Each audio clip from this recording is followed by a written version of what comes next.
All right. Hello, everyone. It's good to see you all here today, and welcome on Gravity 9 Tech Meetup.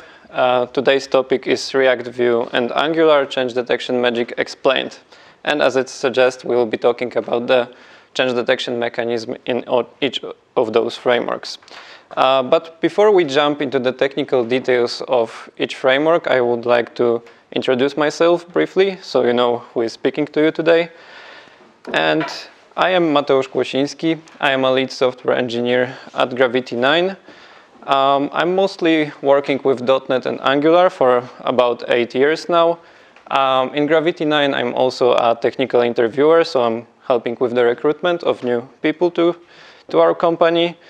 And it's my third time as a speaker on the meetup. My previous meetups are about .NET and its introduction for recruitment people, and one about Angular and its content projection pattern. In spare time, I'm posting weekly coding tips on LinkedIn and X, formerly known as Twitter. So you can, if you're interested, you can follow me on LinkedIn under my real name and surname, and on Twitter under quicktricks_dev. It has been asked after the previous meetups if we have any other resources, and I know that Maciej just spoke about it, but if you are interested in some other technical articles, you can find them on gravity9.com/blog. We have like various types of articles. For example, we have a series about the architectural patterns, some articles about microservices, actor model pattern, and so on. And also each of our technical meetup podcasts and everything else is being recorded, so you can view them on our YouTube channel, The Real Gravity 9. Also, this meetup will also be recorded, so in a couple of weeks you will be able to view it again if you will be interested. So what we are going to talk today. First, we are going to introduce ourselves to the change detection, so we'll talk about it in general without any specific knowledge regarding the framework. So just in general how the change detection mechanism should work. Then we will jump to change detection in React, Vue, and Angular. And after each framework, I will also talk about the optimizations we can apply. So after we talk about React change detection, we'll talk about the optimizations, possible optimizations. After Vue, we'll also talk about potential optimizations. They will not be at the end. And after the presentation, there will be some time for you to ask me some questions, and then I will go. I will be here for some time, so you will be able. I'm sorry. You will be able to ask me some questions in private as well if you'd like to. All right. So let's first talk about what change detection is in general. And the simplest definition is like it's a synchronization process between application state and what is displayed on the UI or visible on the screen. So from real life example, you can imagine a shop in some city center, and this shop needs to be closed at a specific hour. So in this case, our application state would be the time. Our change detection mechanism would be a person, so someone needs to spot the change in time on his watch or something. And then the same person who spotted the change needs to go to the door and change the signboard from open to closed, and that's basically the change detection cycle. So time changed, person spotted the time change, and person go and switch the signboard on the door. And the simplified example in application would look like this. So in this case, our state would be a variable name. The initial value is Adam, and we also have a method to change the name. So we changed the name from Adam to John, but the value which was displayed on the HTML is still Adam, and there is a difference. So the change detection mechanism needs to spot this difference and apply the change.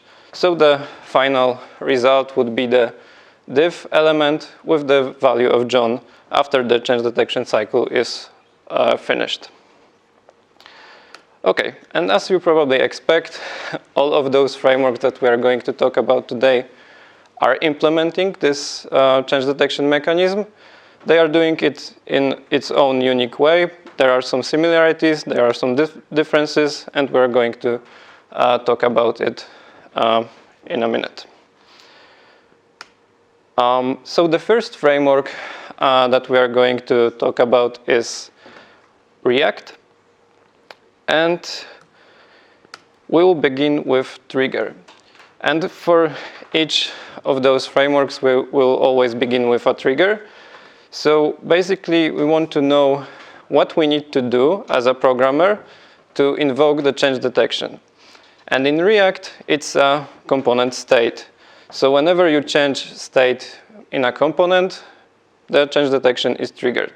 And in class components, you do it invoking the setState method. And for functional component, you need to use useStateHook and invoke the setter method that is returned from this hook. So what happens after you trigger the change detection? So after you change state in a component. Basically, the component in which the state was changed is set as root for the comparison.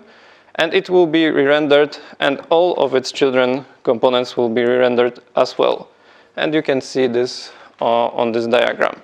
So there was a change in state in the filter group component. It was re-rendered, and all the children component underneath this filter group component will be re-rendered as well. But what do I actually mean by re-rendering? Actually, re-rendering means invoking the render method of a component. In a class component, it's called explicitly render, but in functional component, the component itself is a render method, and it returns some data.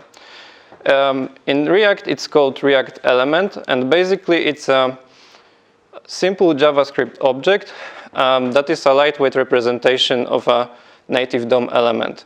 It consists of properties like type and props and children, and the type is basically defining what type of element it is. If it's a string, it will be a DOM element, like div or span header or something like that. And if it will be a component, it will contain the reference to this component. So in this case, it will be the element. Element type. And as you can see, this object can form a structure similar to a tree. So we can have the root object, then there are some children elements, and those children elements can also have some children elements, and this structure is formed into a tree, and this tree is called virtual DOM. And virtual DOM is basically a lightweight representation of a real DOM, like the React element is lightweight representation of single element. And React uses it to efficiently compare differences and also apply different modifications we do to the DOM. And as I mentioned, after the so we are re-rendering the components. We create this new virtual DOM structure, and we basically, after it's created, we compare it with the previous version, and now React is trying to determine what actually changed between the old version of virtual DOM and the new one.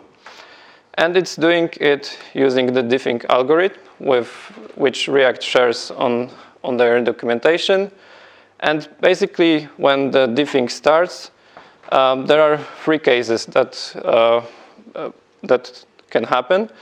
And React always starts from the root element, so the component in which the state was changed.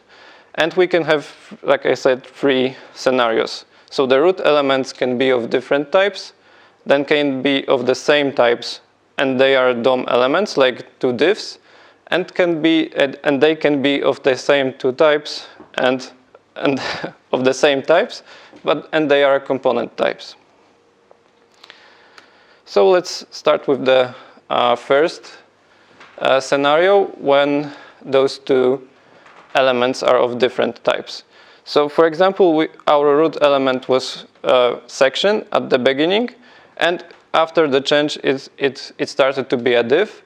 So in this case, React will basically remove the whole subtree from the DOM, and it will be replaced with a new one. So whenever the type is different, this mechanism works in the same way. We remove everything and add a new structure to the DOM. If the elements are of the same type and they are DOM elements, React will now look into the attributes of those elements. So for example, if there are two divs and the only class name was changed, then only the change in the class will be applied. So in this case, React will not remove the div element from the DOM. It will only apply the changes in the attribute that was changed. And if there are some children elements inside of this element, React will go through them. Basically, as you saw on the example of the React element, there is a children array, and basically React goes from top to bottom in this children array and compares each element with its corresponding element on the same index in this array. So in this case, it will compare first with first, second with second, and there is no third element, so it will be added eventually. And there is a last case in the diffing algorithm when we have two components, and when React spots two root elements as components, it's basically going through its props, then through its children, and if there is a children element which is also of type component, it will invoke the render of this component to compare also the structure that is created under these children components. And this is basically what was described at the beginning. So each time parent component is re-rendered, also all children components are being re-rendered because React is going through all the children elements of the component. And after the diffing algorithm finishes its work, it's time to apply the changes that this diffing algorithm found to the DOM. And that's how the change detection cycle ends in React. And there are some optimization possibilities that we can apply. So the first thing that we can optimize is using keys. So as I mentioned in the example of this unordered list and list items inside, I said that we compare first element with first element, second with second, and third with third. And in this example from before, it was fine because the element was added at the end of the array. So we compared first with first, it was the same, no changes. We compared second with second, it was the same, no changes. Third was added at the end, we only add new element to the DOM, and that's it. But what if we add an element at the beginning of the array, of the children's array? Then, when React goes through this children array, it will compare first with third. They are different elements, so it needs to do some changes. Then it goes to the second element, it compares it with first, they are different. So it also needs to do some work to apply it to the DOM. And there is a second element at the end, and it's on the third place in the array, and there is no third place in the old array, so it needs to create the second element. And as you can see, it's pretty inefficient because the first and second element were already there. So what we can do here is to use keys. And if we apply keys to this list item elements, React will not use the index in the children array, and it will use the key that we applied to this element, and it will know that the first element is still first element, and it doesn't need to do any kind of rendering. It only needs to add new element at the beginning of the array because those elements didn't change. So that's the first optimization we can apply, and that's why React is always bragging about adding keys in a loops because of this inefficiency if you won't add them. And the second thing that you might also notice that can be inefficient is that whenever you re-render parent component, all the children components are being re-rendered as well. And there might be some scenarios that when your children components are pretty expensive to render. For example, you're using some, charts library, you draw some charts, and you don't want to redraw it each time the parent component re-renders because it's expensive. So you only want to re-render it when the actual data that is passed to this chart is changing. So what you can do is using, for example, React Memo, and that's a higher order component that when used on your component, it will basically make it only, re-render it when its properties are changed. So in this example, you have this payment form, which is logging some message to the console. You have parent component payment manager, which is using some interval to decrease the session time to leave for user. I don't know, for example, if you're using banking application, you probably have this timer at the top that is indicating how much time in session is left for you. And you are using those two payment form components as it's an example. One is memoized and one is not. And in this case, each second this session is updated, the payment form will be re-rendered and it will log the message to the console, and the memoized form will not, because in this case it doesn't have any props, we don't pass anything to it, it's not changing, so React will not re-render it. Another optimization that we can use in React is use memo hook, which is basically also caching some values, but on the lower level. It's not caching the whole component. It can cache the part of the component. And in this example, we can have some filtering logic. We want to have filtered products. As you can see, the code is probably not too efficient. So we only want this filtering to be applied whenever the product list is changing or the filters are changed, and we don't want to recalculate it each time the component is re-rendered. And the last optimization in this presentation for React is another hook, use callback. And in this case, we have two callback methods that we pass to the product form and shipping form. And let's assume that those forms are already using memo. So they will only be re-rendered whenever their properties change. So if we won't use callback hook, they will be rendered each time our parent component is changing. And that's because whenever we re-render the checkout page, it will create new instances of those callback methods. And they will be passed to onSubmit property of child component, and it will be re-rendered anyway, and even if we apply the memo to them.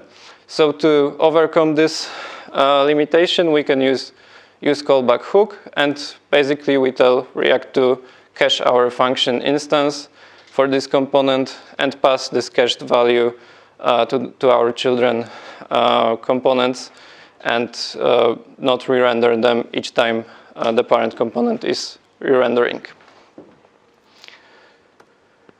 So to sum up the knowledge we gathered for React, the trigger for React change detection is component state change. So whenever we set state, use set state method or use state hook, we are triggering the change detection.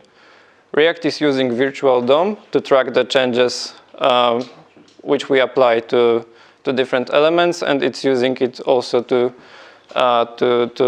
apply the changes to the real DOM.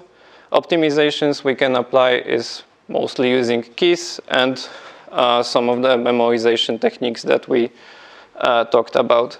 And the change detection mechanism in React is not configurable, or at least it's not easily configurable for the developer, so we don't have some kind of different strategies that we can use easily in React.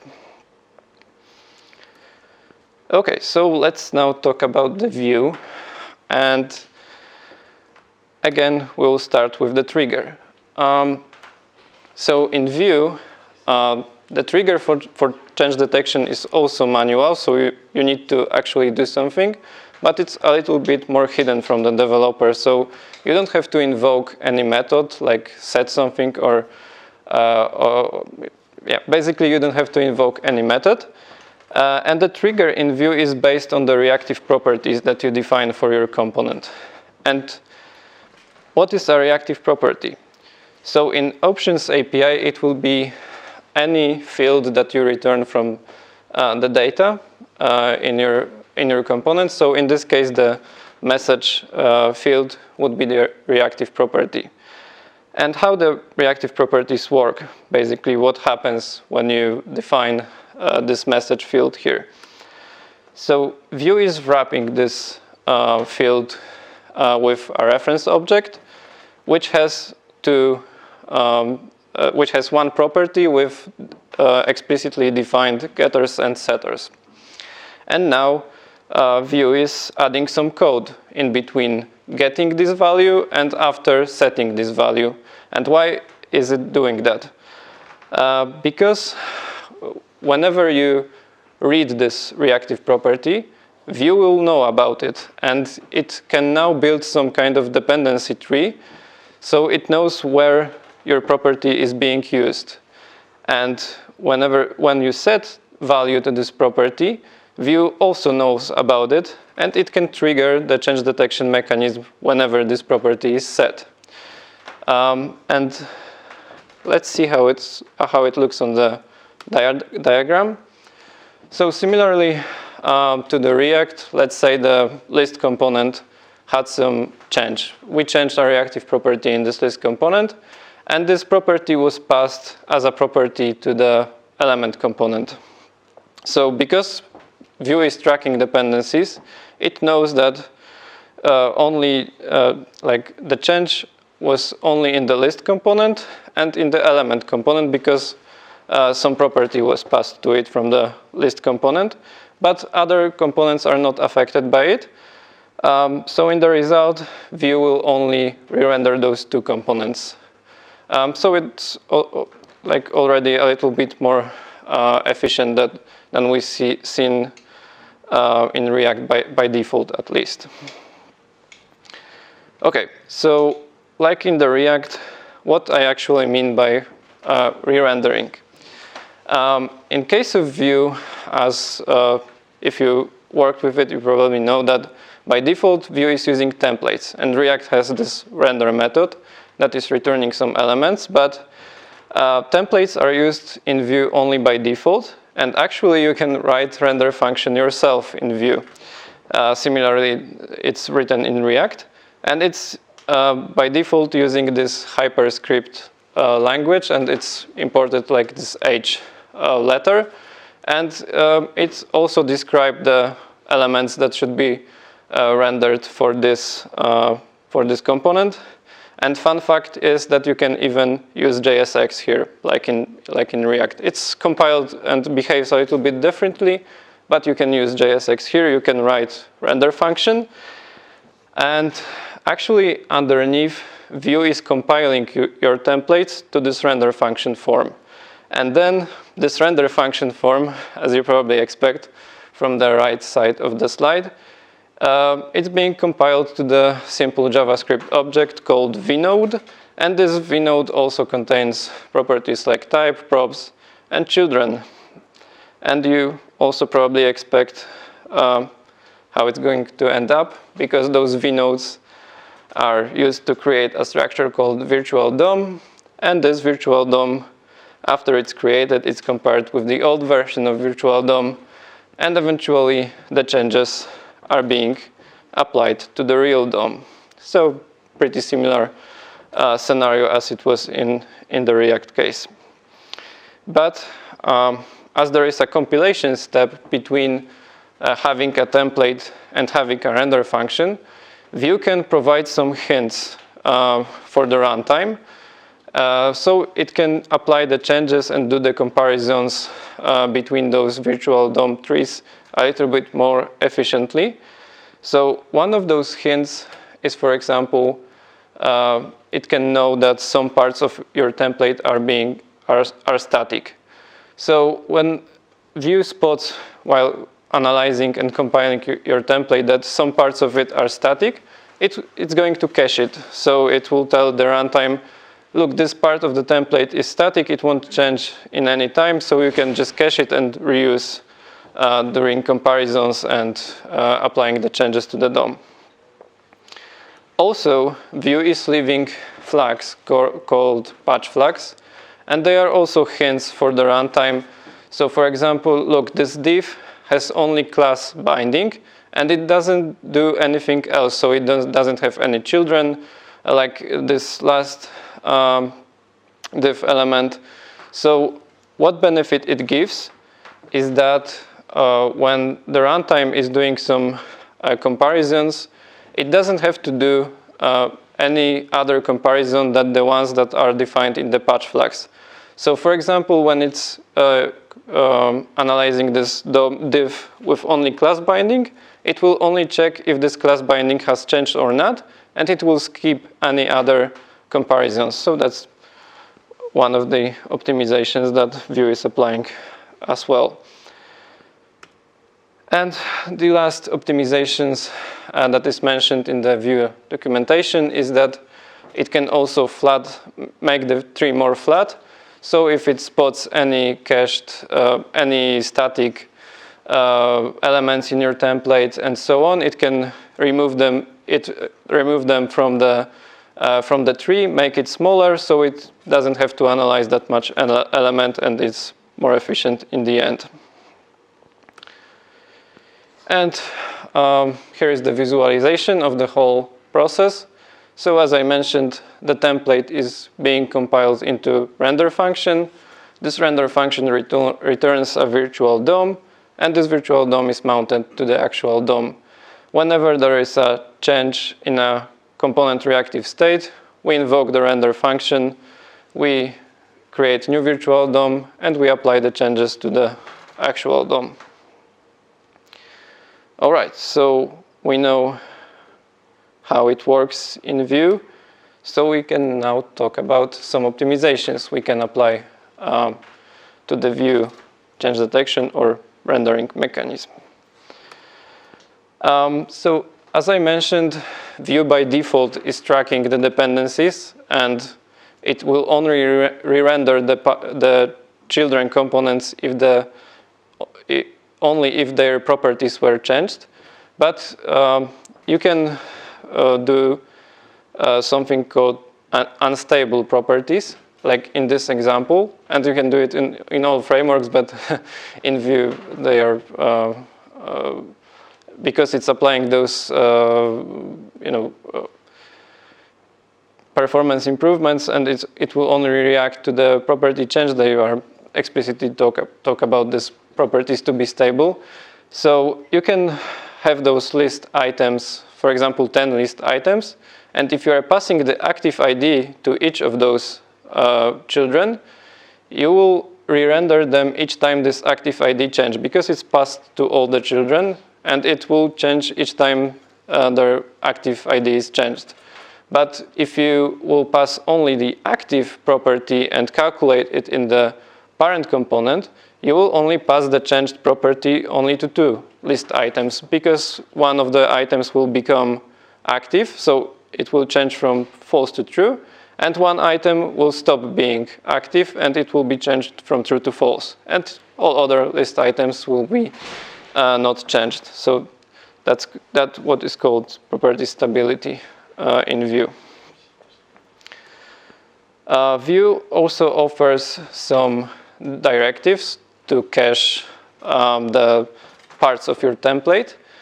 One of the directives is called v1s, and basically this directive is used to tell the Vue that, look, this part of my template is completely static. It won't change in any time of the lifetime of the application, so you can cache this part of the template and just reuse the cached value. And this is useful for the, like I mentioned, content that is static and won't change. And there is also a vmemo directive, which basically works in the same manner, but it also accepts the dependency array, and it will cache the part of the template until this dependency is changed. So in this example, this part of the template inside of div and the div itself will be cached until the product ID is changed. And it will cache not only the part of the template, but only the vnode, but also the vnode that is generated by this part of the template.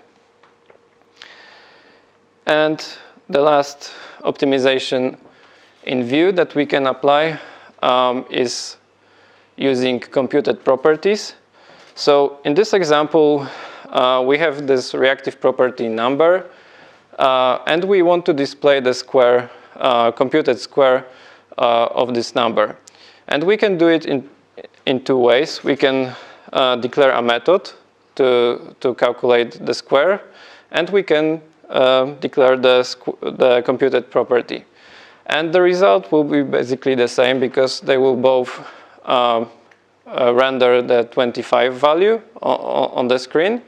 But the difference is how often it will be invoked.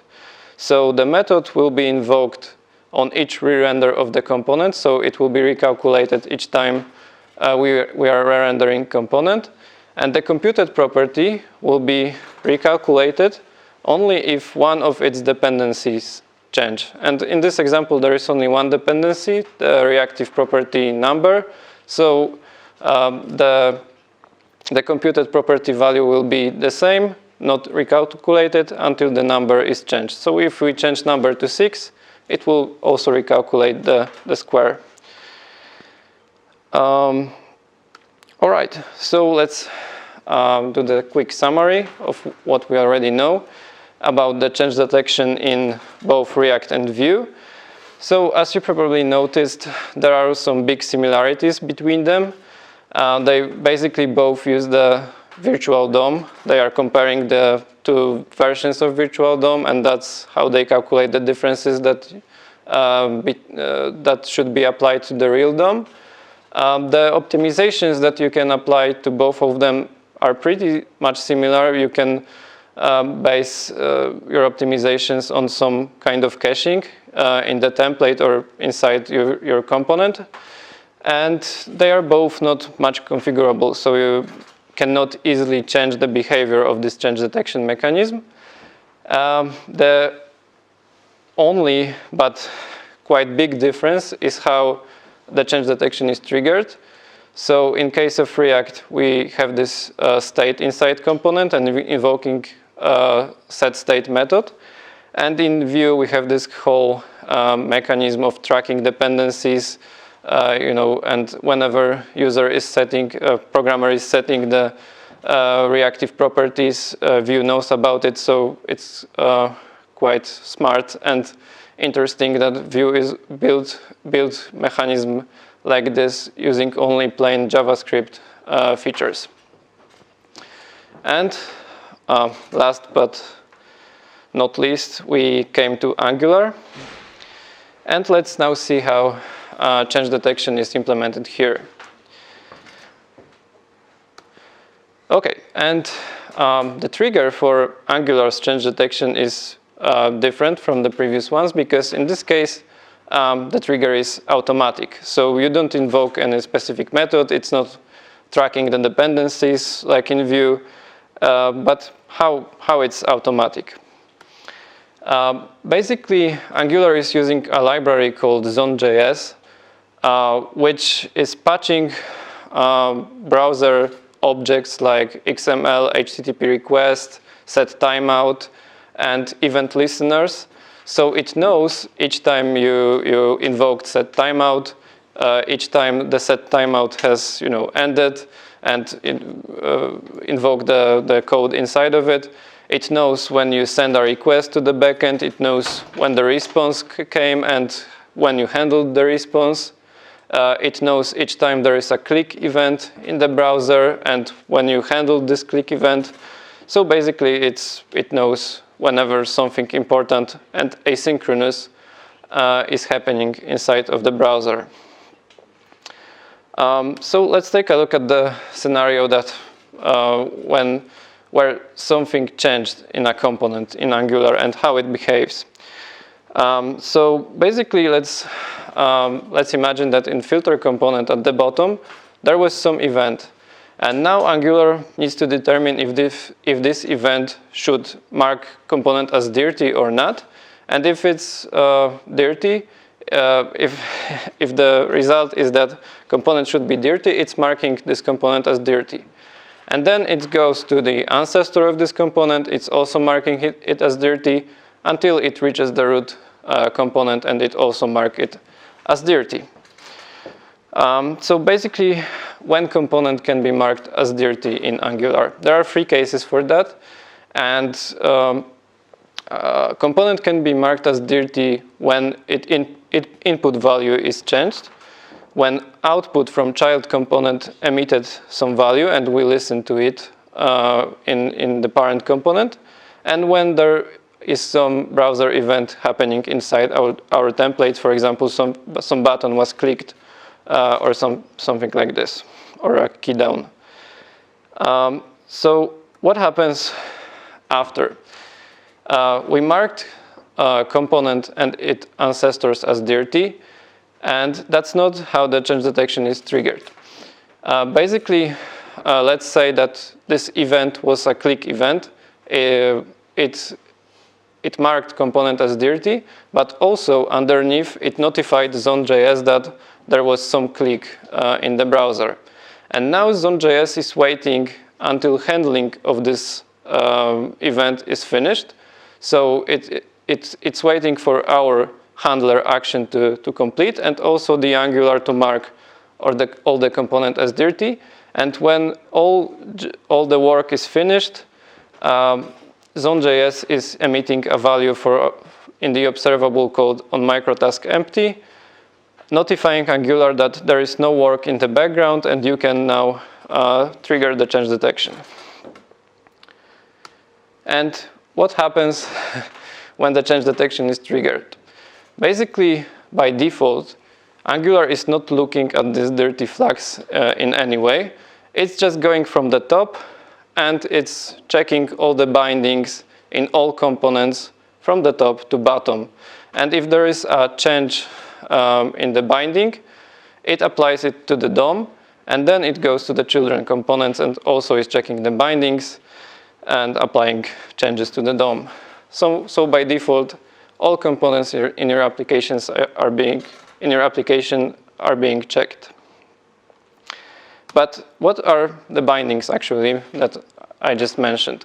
So binding is all the variables that you use on the template. So in this case, it will be a title, content, or icon, icon. So they are all bindings. We use them on the template, so Angular knows that those are important variables in your component because they are used on the template. So they need to be checked each time there is a change detection cycle, because they might result in a change in the real DOM. Okay, so like in Vue, Angular is also using a template, and this template is also compiled. And in this case, it's not compiled to any render function. It's not returning any simplified object similar to the DOM element object in the browser. In this case, it's a little bit more difficult. So it's being compiled to the component factory function, which returns view definition, and this view definition is used to create view instances. So what they mean basically? View definition is, like you see, it is defining what nodes are used inside of the template. So if there are divs, headers, and so on, so basically it defines the structure of the HTML that should be generated. And the view is an instance that Angular is basically tracking. It has the reference to the component instance underneath. It knows what elements are displayed on the screen, and what are the current values of the bindings from the component. And yeah, so the view is like the object that Angular is used to track what is displayed on the real DOM. And there is also one important method returned from the view definition, and it's called update renderer. So what this update renderer method is doing is basically taking the current view instance, and it's trying to extract all the binding current values. So this method is invoked each time the change detection is going through our component, and it's extracting the like I said, it's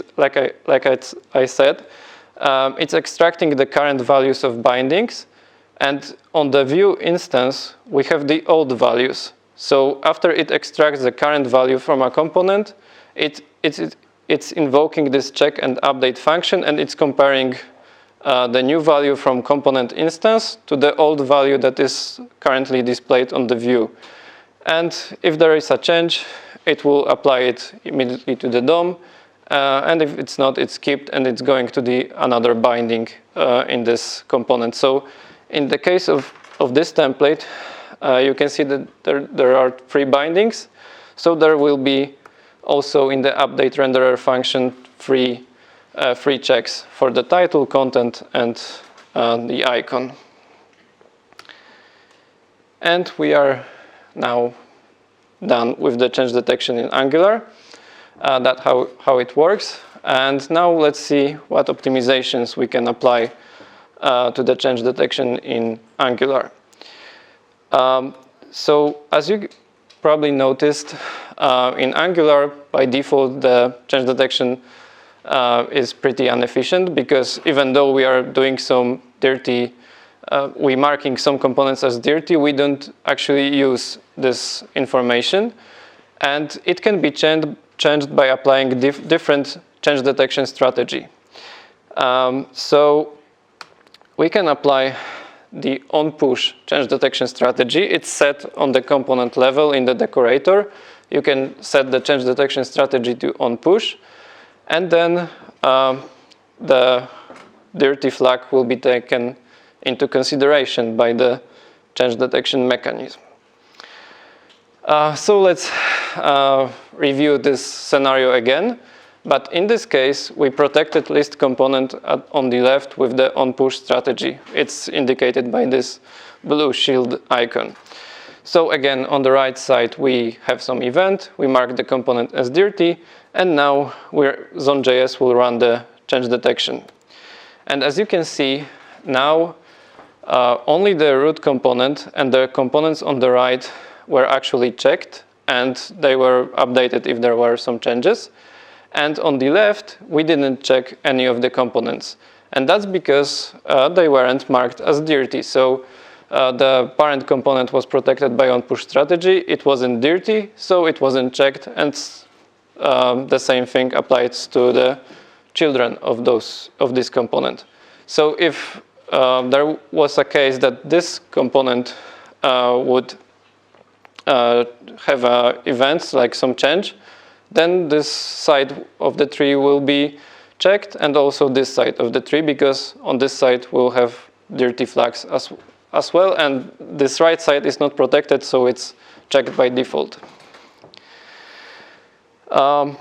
Another, let's say, optimization we can apply in Angular is detaching change detection completely for a component, but it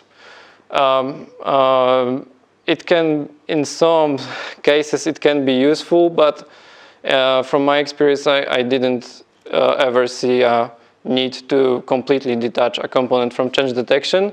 So it's more like a fun fact that you can detach component, and if you see it in code, it usually means that someone didn't know how the change detection is working. And yeah, but you can apply it basically. You can detach completely, and then you need to call the detect changes or mark for check manually each time you want this component to be checked and the bindings to be updated. Another optimization we can apply, and this is useful compared to the detaching component completely from change detection, is running some code outside Zone.js or run outside Angular, like this method is called. So it might be useful, for example, when you initialize a library, like pure JavaScript library, that is doing lots of HTTP calls, it's invoking lots of browser events, and you don't want these events to trigger change detection in your application. So for example, you have a library that is sending logs to some server, like Datadog or something, and by default, if you would initialize this library in your inside Angular, let's say, it will trigger change detection each time it's sending logs to the server, because Zone.js is listening to those events, and each time this event happens, it will trigger change detection in our application. So if we don't want it to be triggered, we can initialize this library outside Zone.js, and it will not listen to the events that are triggered by this library. Yet another optimization we can apply to Angular is actually a pretty new feature introduced, I believe, in Angular 17, and they are signals. And I won't go into the details how signals work. Let's only say they are pretty much similar to the reactive properties in Vue, but they also have some influence on the change detection. So in the case of signals, and when the signal changes, the component that had this signal and the signal change inside of this component is not marked as dirty in this case. In this case, it's marked as refresh view, and all of its ancestors are also not marked as dirty. They are marked as has child views to refresh. And I also applied the onPush strategy on the components in the middle of the tree. And now let's see what happens when the change detection runs. So as you can see, lot less components were involved in this change detection. And it's because app component was checked because it's not protected by onPush strategy, so it's checked by default. And components in the middle were not checked because they are protected by onPush strategy, and they were also not marked as dirty because they only had this flag that they have some child views to refresh.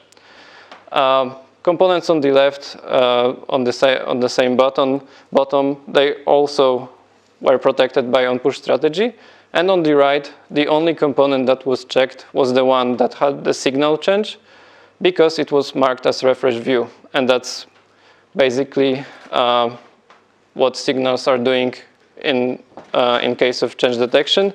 So they can even further optimize your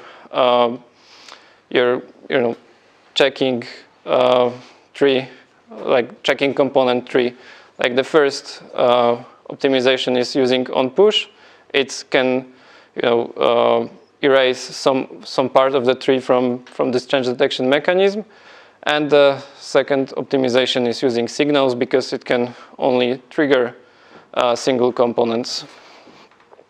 But you also still need to protect the at least parent component with onPush strategy, because without onPush, by default, each component is being checked.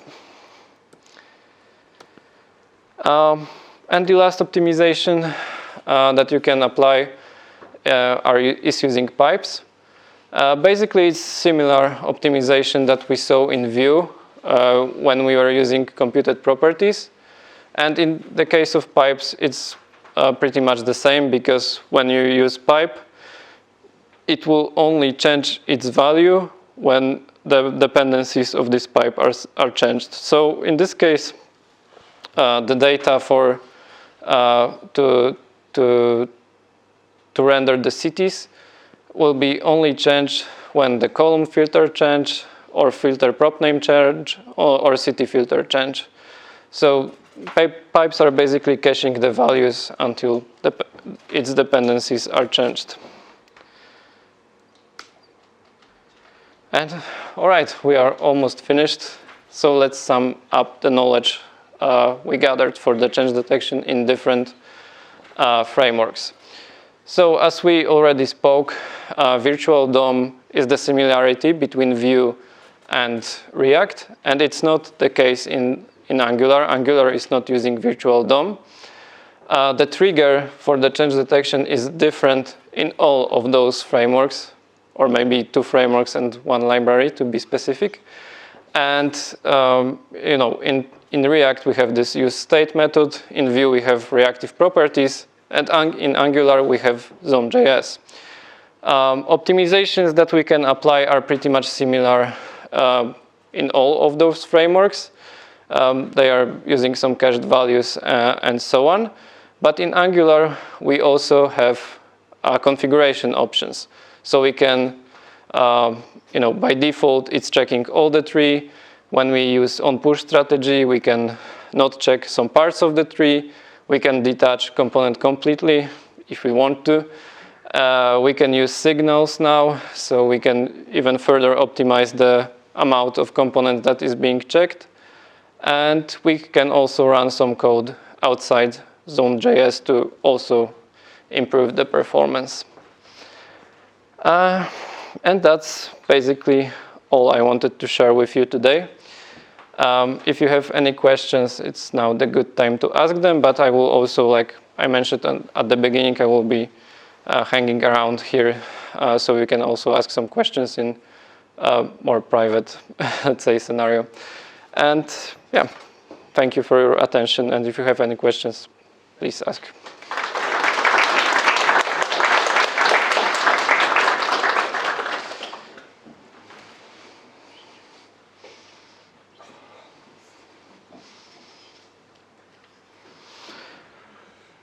All right. Oh. Can we use Zone.js with other frameworks like Vue? You can use Zone.js anywhere. I will repeat the question so it's recorded. So the question was if you can use Zone.js in other frameworks. So yes, you can, because Zone.js is a JavaScript library. But if you want to apply it for the change detection, I would say it would be hard, because the change detection is kind of hidden in other frameworks. You don't have, easily a way to do some changes to it. So yeah, you can use it anywhere, basically.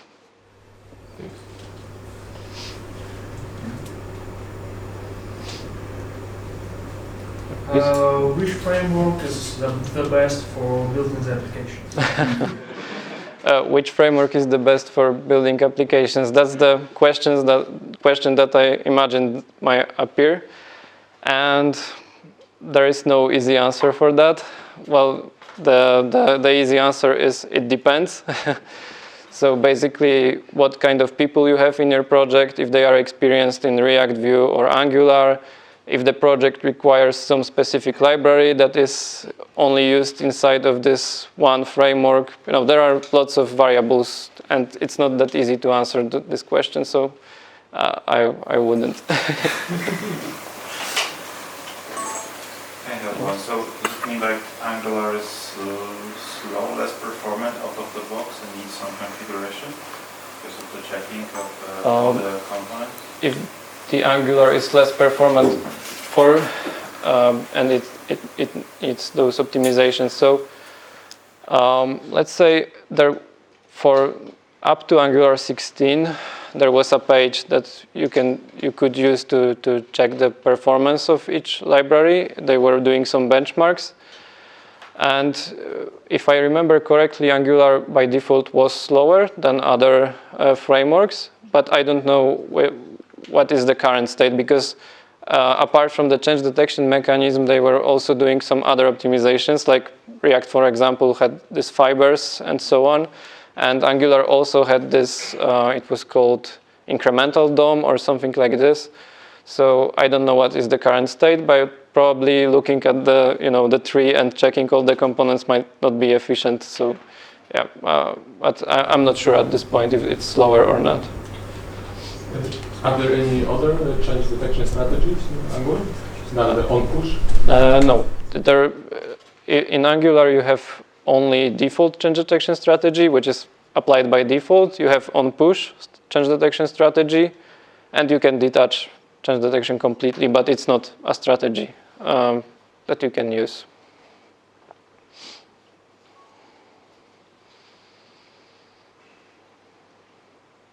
Oh, I have 3 questions, please. In terms of reactivity, if you had to choose between Vue and Angular, what would you choose for which kind of project and why?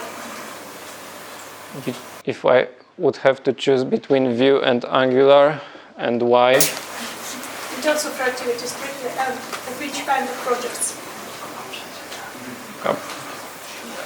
I'm not sure at this stage.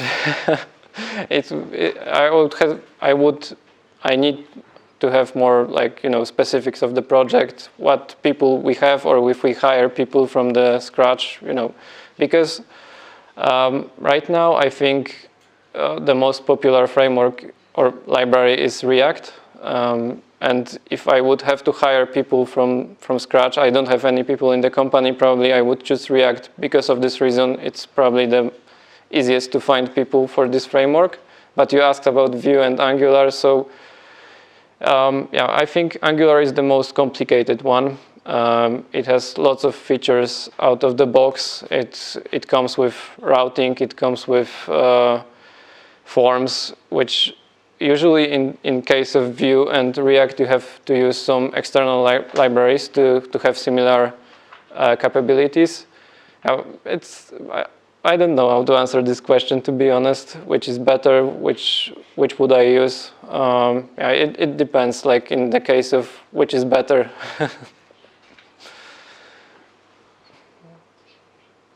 Yeah, please. Say something about zoneless in Angular, because in Angular 19 they have experimental library without zoneless, without zone.js. Yeah. I know it's like in pre-release or experimental feature right now, if I recall correctly.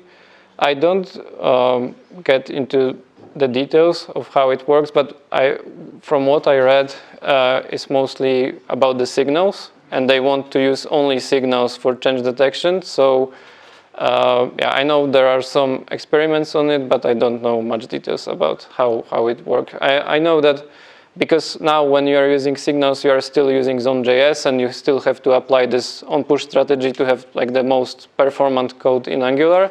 And I know they are working on something to remove Zone.js completely and use only signals to do the change detection. But I'm not aware of any other details of that. Do you know there's any tooling for picking into VNodes, for example, for Vue, or update renderer functions, how they behave during the state of application? I know that for Angular there is one page that you can use to, let me find it in my notes.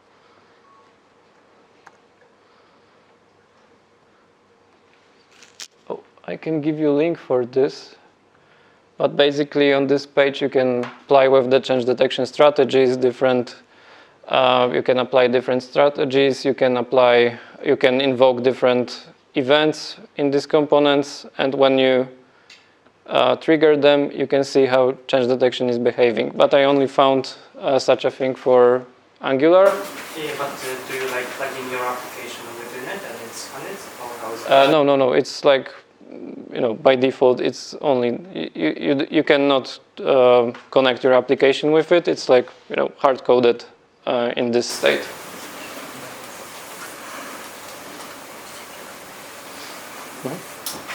Why in the React application, in the strict mode, we have some few re-renders of kind of components? You mean 2 re-renders, right? Because your components should be pure, so it means they shouldn't have any side effects. Like, each re-render of the component should result in the same React elements being rendered. So they are doing those 2 re-renders to make sure that you don't do anything wrong. So you would, for example, if you would do it wrong and you would have some side effects, you would notice that there are some duplicates on the screen, for example. So if you are doing everything right, the second re-render shouldn't bother you in development. And to avoid this, we only need to ensure the data is pure, right? Yes. So they do it to ensure that you are doing everything right. So we can spot it in development and don't push anything which is not pure to production. Yeah.